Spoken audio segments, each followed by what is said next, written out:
Hello and welcome to Group's new mini-series, Inequality in Post-Pandemic City. My name is Elina Troshchenko and I am Program Coordinator at the Global Research Program on Inequality. We have with us today Tereza Østbø Kuldova. Thank you for coming. Thank you for inviting me. You are an anthropologist, a researcher, working at the Oslo Metropolitan University. And amongst many other topics, you have also been working on securitization and algorithmic governance. Yes. So as we have seen then in this ongoing pandemic of COVID-19, there have been increased use of new technologies in managing the pandemic situation. So what kind of new technologies have been put in place, both by states and other international organizations to manage the pandemics, and or maybe some already existing technologies have been intensified, and how this can reflect or affect inequalities that we see in societies? Well, that's a big question. I think, first of all, we've seen a rise of surveillance following and surveillance technologies, and you need health surveillance and tracing applications and so on, following this spread of the COVID globally. And I think what was striking about is that in the beginning we have looked at China and the social credit system and all these heavy use of facial recognition and all kinds of tracing of the population and management of population as something, of course, authoritarian, even totalitarian and very negative. But when they managed to kind of handle the outbreak in Wuhan and other places with the use of drones and other kind of surveillance tech, we kind of started automatically saying, look, this has worked, so why don't we implement the same technology also in our countries and in European societies where these kind of technologies would not be, would be very problematic under normal conditions, but under the condition of the state of exception, it is suddenly something that is considered and even widely used, and the drones have been used in France, Italy, other places, and so different apps have been proliferating. Even in Norway we had the Smittestopp, which was in the end not so much of a success, but other apps are considered as a replacement for that. So we see those technologies which are the most obvious to the public. You're encouraged by the governments to download this app which traces your location, and it is supposed to help the contact tracing and so on. But these technologies obviously have their past also in tracing organized crime groups and terrorist networks and so on. So this idea of contact tracing is not exactly neutral and also in its past, and I think we have to remind ourselves on how these kind of securitization of health is actually based on securitization of other threats. Mm-hmm. So you can see that the virus is a form of threat, and that's why I think it is not only about safety but also about securitization of health, right? And of course, again, we've seen that the pandemic impacts people differently. So you see, if you don't have space to live, so you're more you have limited space, you live in a crowded area, you're far more likely to be hit by this, and the home does not need to be safe and so on. So those issues are of course there when you think of inequality. But I think the second kind of wave of these kind of technologies, which are kind of less talked about, but actually becoming more and more widespread, are an effect of us being forced inside our houses and working from home and having home office, or trying to reopen the society. So you have this where suddenly we are more and more digitized. So you see the universities are massively being digitized. Some universities are considering to have only online education and so on. But what does it do to workers' rights? For instance, if I am to upload every single lecture of my own, it is supposed to be stored somewhere, but do I need to teach the next semester? Well, it is already uploaded, so there is nothing that prevents the university from reusing the course. So all these kind of rights issues, workers' rights, are not clear. Also, workplace surveillance tech has been proliferating massively, and now we're talking also, of course, when you're forced to work from home, then there's a great interest on part of many companies, and the spike in interest for workplace surveillance is about 50% of companies in the US are considering new technologies for workplace surveillance, both on-site in factories and digitally at home, because you want to make sure that the people are not filling their dishwasher while they are in a Zoom meeting. so you want to see if they are actually being productive, if they are doing what they're supposed to do. So all kinds of new tracking technologies are being developed. And of course, when you think of that, of workplaces on site, then there is technologies that use facial recognition in the like the Watson works, the IBM technology that tracks people. Are they wearing facial masks? And if not, it shows you how many workers have been scanned and monitored, and how many are complying, how many are not complying. It shows you, who is within the building at every moment. It shows you distance between people. So if somebody breaches, if somebody comes too close, the system immediately alerts you. And the same systems are also considered by universities in the US, especially by schools and so on. So you have all kinds of health data also monitoring, right? So you not only monitor. You don't only monitor the distances between people, but also their health. So you can have a thermometer, this thermal scanning at the workplace. But again, previously, you would never allow the employer to have rights. Your health information is your private information. So previously, it was very difficult for these kind of companies to access health data. And health data are extremely valuable, right? If you want to develop all these kind of technologies and sell them, so there is enormous amount of profit that is in health data. And this kind of pandemic opened this Pandora box of breaching this private health rights. And when you think of the thermometer, it can have a silly example, which can have profound consequences. So if you're pregnant, your temperature might be raised very often, and it is absolutely normal.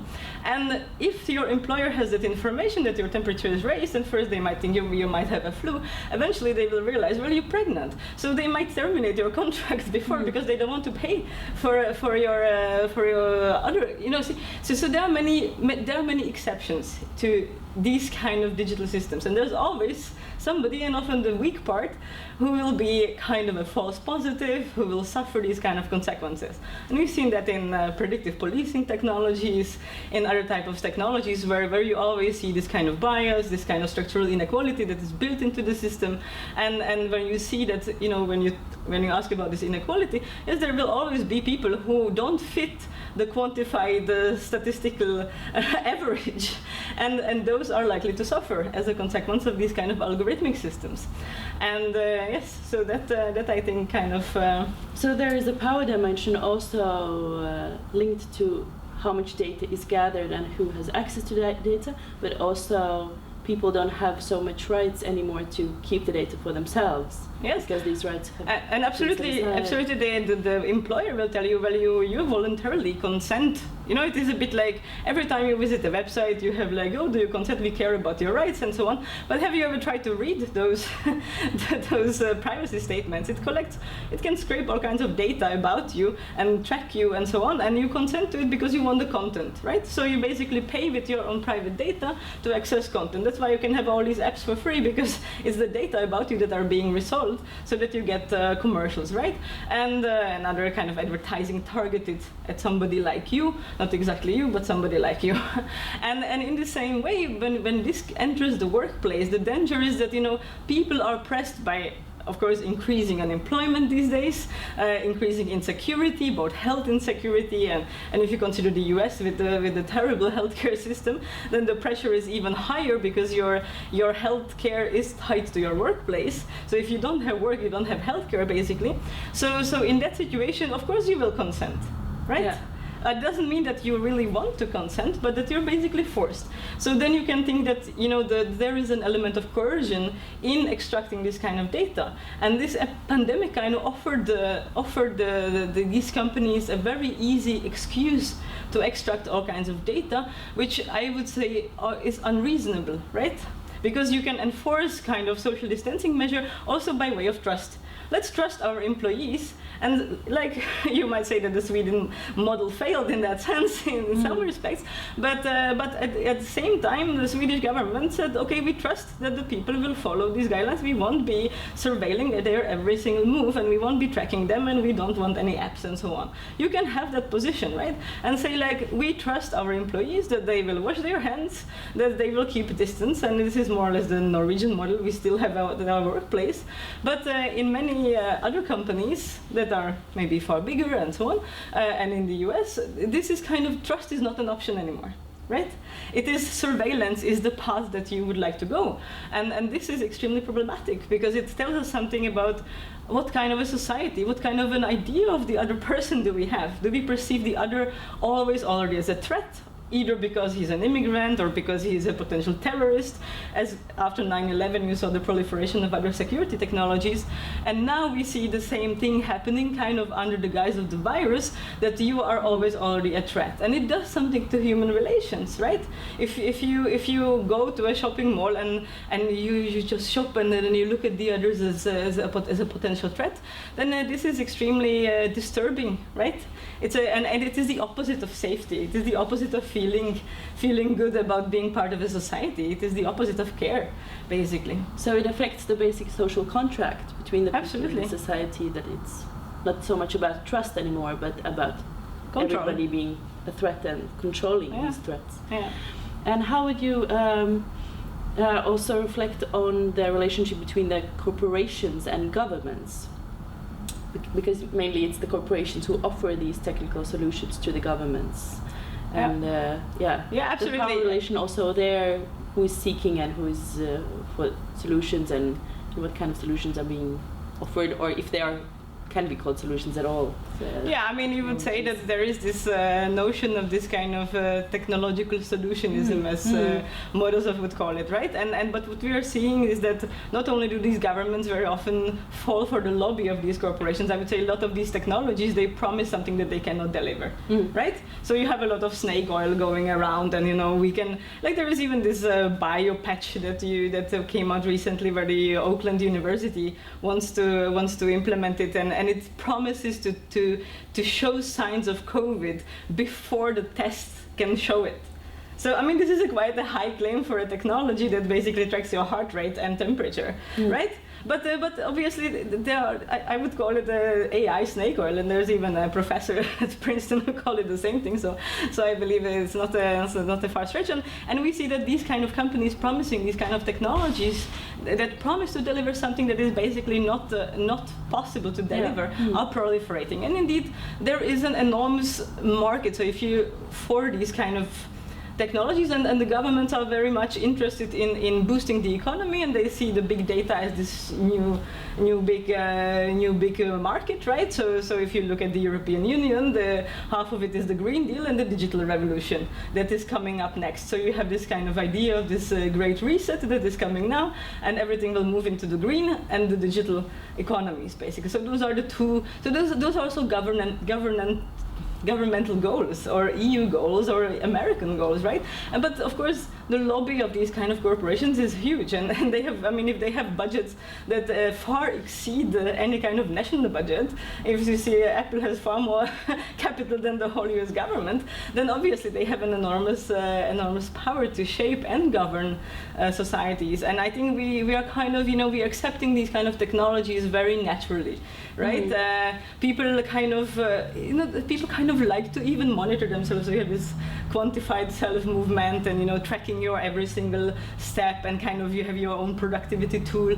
But every single thing that you do in such a way, you also give power and data away from yourself to these corporations, where they don't necessarily care about you personally, but they care about the aggregated metadata that it provides, and the insights that they can then turn into new kind of digital products that they can then sell both to governments and to individuals and to corporations. So this is a massive market, but the whole, I think that the fundamental problem is also what kind of logic does underpin these technologies, right? So, and this is really a logic of categorization, of social sorting, of ranking, of kind of assigning a certain box to you, which is in the algorithmic world is very fluctuating, right? So depending on your Google search, you can be more or less a woman one day. If you search for too many academic things, you might be labeled a man for a while, and so on. So those are fluctuating categories, and we are not really used to thinking in those categories, because they are kind of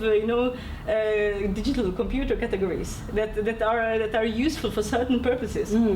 So it is not necessarily that, it goes along those old-fashioned lines of, you're black or you're immigrant and so on. No, it's far more detailed, far more nuanced, right? And far more complicated to kind of understand and think through the consequences of those kind of technologies. And if you see that, the power lies in aggregating all this kind of data, right? So you can say, you can be very critical of this social credit system in China, right? And basically, how does it function? So if you're a trustworthy citizen, if you are compliant with the regime, if you don't say anything nasty about the Chinese Communist government on social media or other kind of websites, then your ranking is quite high. If you do not socialize together with people of suspicious criminal backgrounds and or other non-compliant individuals, then you're also so your own rating depends on your social networks, depends on your behavior, depends on where you go, how good you are at working, how good you are at paying down your loans, and so on, right? So every single aspect of your behavior profile is ranked and evaluated, and based on that you have access to travel, to take train, to not take train, to fly, to not fly. But how is it different from what these companies are actually trying to implement in Western countries? If you look at Airbnb and their recent patent at how they attempt to rank the guests, because of course the guest can be a problem. Like if your guest trashes your flat, then this is bad for you, right?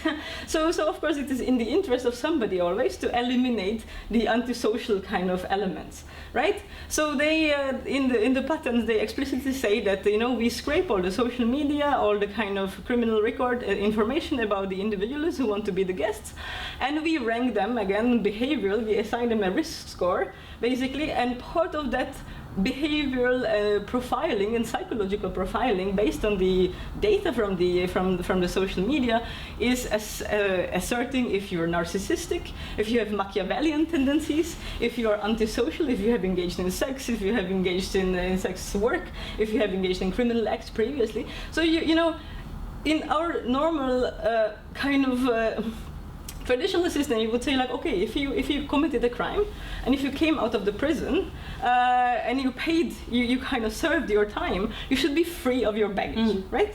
But within the system, everything that you have done is always counted into your profile. You are never free of your past. And imagine this whole kind of new generation living only digitally from their little, is it your fault that your father is a drunkard? No, it will be accounted within this kind of digital logic. It will always be part of your profile. So you will always pay price and consequences for somebody else's actions as well. You will always be categorized by proxy with people, with your neighbors who are, if you're in a bad neighborhood, you pay the price. You will be on the hotspot of the predictive policing system, of no fault of your own. So this is the opposite of kind of a system that pays attention to the individuals. It only creates kind of arbitrary categories and very often risk categories. So in all this software you see, it's driven by the logic of risk and by the logic of fear. And of course you can say, well, there will always be a guest that will trash the apartment. But does the guest that trashes the apartment once in a while legitimize a system that ranks and orders all the individuals? Does this little transgression kind of legitimate a system of surveillance of all and collecting enormous amounts of data? And this is one question. The second question is, what kind of theories underpin those rankings? I mean, what kind of psychologists are devising these kind of rankings where somebody is to be analyzed? I mean, how do you analyze based on my profile? Do I appear narcissistic? I mean, right? So this is not neutral data in any sense. But we are told that this data is objective, that it is neutral. But it is based on a particular theory of the world, right?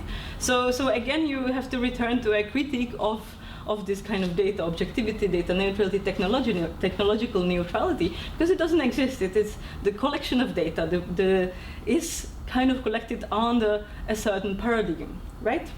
So we should maybe not ask so many questions about what is happening now, but take a step back and ask what is the data and how we look at it and how we conceive it. And to what power agendas it serves. And I think what I find really enlightening in this sense is that one question that I was always asking myself about the Holocaust was how did the Nazis manage to map the population with such a precision, to make those trains run on time, and to identify all these antisocial elements and all these Jews and homosexuals and gypsies and so on with so much detail and so much wealth of data. And actually, if you look at the history, you see that IBM and Tom Watson, who was the kind of a founder of IBM and was a kind of a rogue capitalist, basically, created a monopoly, more or less 95% of the market in Germany and Europe, on these punch card systems. Basically, the first kind of technological advancement of data collection. So these punch cards,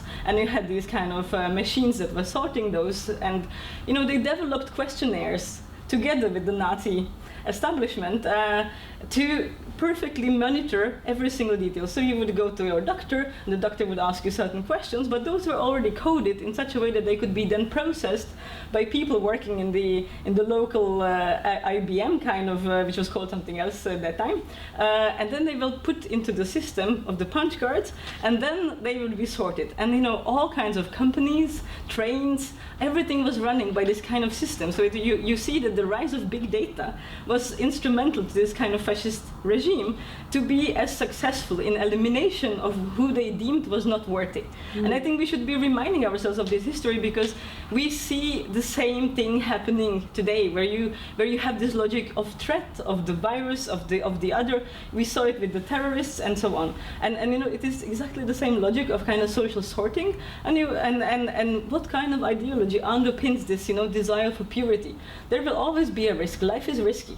We might die of about anything, but at what point do we allow these kind of technologies to govern our lives to such a degree that we won't have the generosity anymore, and we won't have the space of freedom to transgress the rules, to have a beer in the park with other students without police coming our way and putting us into place and crowding us into our little student houses? I mean, you see, I think it's a dangerous, because there is something to the very logic of the technology that is not neutral. Yeah. And there was this wonderful essay called "The Obsolescence of Privacy" by Günther Anders from 1958, where he's saying, it doesn't matter if government uses this kind of surveillance technology because it is authoritarian, or totalitarian, or if it becomes totalitarian by virtue of using this technology.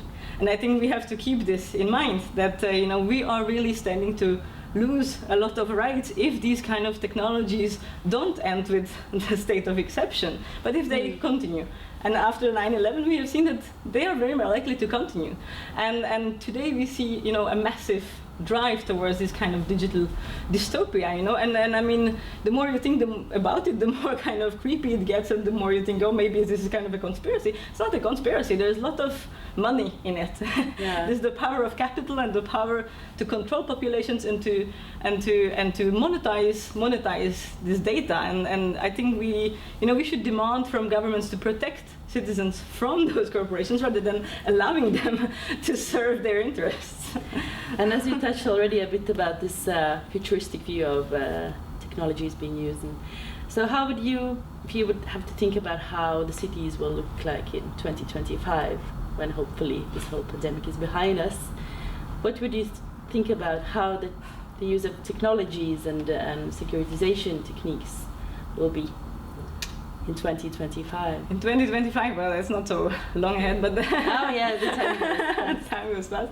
But you can see already that on the political agenda there is the smart cities, interconnected technologies, Internet of Things, and of course, you have been having these kind of visions already, some while ago. Like if you read articles from 2017, these smart fridges were coming, and the police departments were already saying, well, we can just hack into the smart fridge and see when the potential criminal is like like, picking the milk from the fridge, So there is a lot of imagination on the side of many people of what can be done with these kind of technologies. And of course, you kind of introducing these technologies within your own home. And you have already this Amazon button on your door, right, with a camera. You basically recognizes people who are passing the house. So I think, you can expect that unless people find that technology problematic, it will proliferate. And very few appear to find it very disturbing, because it keeps coming, at small doses, and you kind of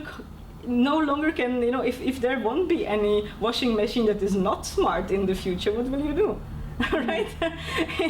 if all of them, you can control by your app from your phone, then even the government will know when you start your washing machine. I mean, maybe it is a useless information, but you never know in which context it will become valuable. And this is also the logic of this data collection, is that we must collect everything, because we never know when something will be of importance, right? And I think this is also, again, a very dangerous logic, because in the old days you would, identify a concrete threat, maybe an organized crime group, and then you would try to collect intelligence, right? Today you do the reverse. You collect everything, and then you somehow get a hint and try to kind of extract that information. So you have a kind of a different logic of what is useful, what is valuable, and kind of not even the least minute detail of your life is kind of not commodifiable and not possible to turn to profit, right? So knowing when people start their washing machines, for instance, can give you, possibilities to develop other technologies, right? So it's kind of cumulative. So you can see that you will have probably more of these kind of technologies that kind of talk to each other, but there are also cybersecurity risks, right? You can hack into somebody's home. If you hack into one device, you can hack into another device. You can open the door. So you might see that even the crime picture might change, as you would have people skilled in other ways of, but yeah, it is very difficult to predict. But you can say police in New York and other places, they're using a lot of these kind of technologies already. You would have this shot spotter, so you would have like sound. Microphones installed in places, in the public spaces, and because a lot of these shootings are not reported to the police that happen, right? So, but the police wants to quantify their actions also. so this technology records the shot, and the police immediately can go, right? So you would have these kind of technologies built into the environment, becoming kind of even invisible. There's also a lot of the trends towards invisibilizing these kind of technologies, so they are smooth and nice design and so on. But I think she's hinting that we should stop. Well, thank you for the interesting talk, and your call for a more critical approach towards the application of various new technologies is also very interesting, and I hope our discussion won't end here, and we'll have a chance to continue it in some other time and place. Thank you for coming. Thank you.